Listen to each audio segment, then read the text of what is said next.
you're back, you're healthy.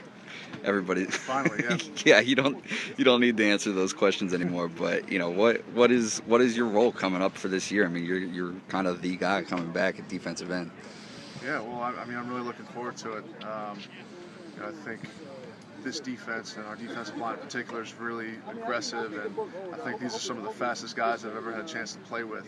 And I think that's really a good thing, especially in Coach Rube's defense, because there's a premium on guys who can run and guys who can hit.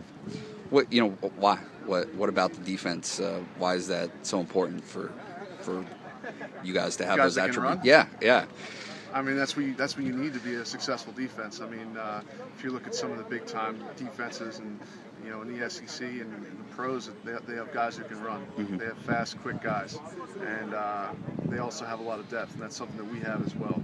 We have, we're probably 6 deep at the DN spots, and all of those guys can compete. And all those guys can run. What's that rotation? I mean, it obviously you and Sean on the other side, but it's going to be a hell of a rotation this year. Yeah. Can you play? I mean, you can't play 6 though. Like, I assume that there's going to be 4 that. Yeah, I mean that'll work itself out. Okay.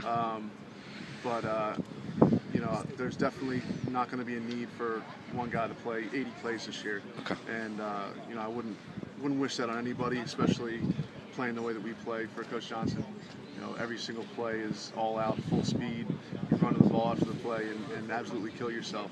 To make plays for the team. Yeah. So, if we, with the kind of depth that we have right now, that shouldn't be a problem. We can, the first guys can go full speed, get the job done. The second guys can come in and basically do the same thing. In the immediate aftermath of all this, it seemed like Maudie, Zordich, and McCoy were kind of the 3 public faces trying to keep things together, morale high. Is that accurate? Is there anybody else who you felt was, really active and engaging, trying to keep this thing together? I'd say this whole senior class. Okay. It's not just a few guys. It's when you look at this team, you got to look at this senior class as being really kind of a sturdy rock. Mm-hmm. Those guys were the face of the aftermath of the sanctions. But there was a lot of moving wheels that the media didn't get a chance to see, behind the doors.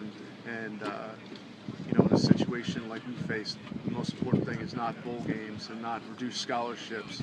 Is the guy next to me going to stick around? Mm-hmm. So once we kind of conquered that issue, then all the pieces sort of fell into place. Cool. What have you seen out of Daquan? He's a beast. He is a beast. Yeah, I mean he's 320. He probably runs a sub 5 in the 40. Great takeoff. One of the strongest guys on our team. I think he's going to have a great year. I think he's going to be able to, step into that role as being a really big time defensive tackle, nose guard. Is that kind of how it works here? With it seems like once Audric got a lot of cred, it was Devin's turn, and Devin to Jordan to Daquan. I mean, do you kind of see how that functions? Yeah, I mean, Coach Johnson always talks about raising the bar. Yeah. So, one guy has a great year, and the next guy's got to come and set the bar a little higher for, the next class of D linemen that are going to come and play here. Mm-hmm. So we're constantly thinking of that. We're constantly trying to improve ourselves and sort of help the younger guys develop. And I think that Coach Johnson does a really great job of developing younger players. Cool.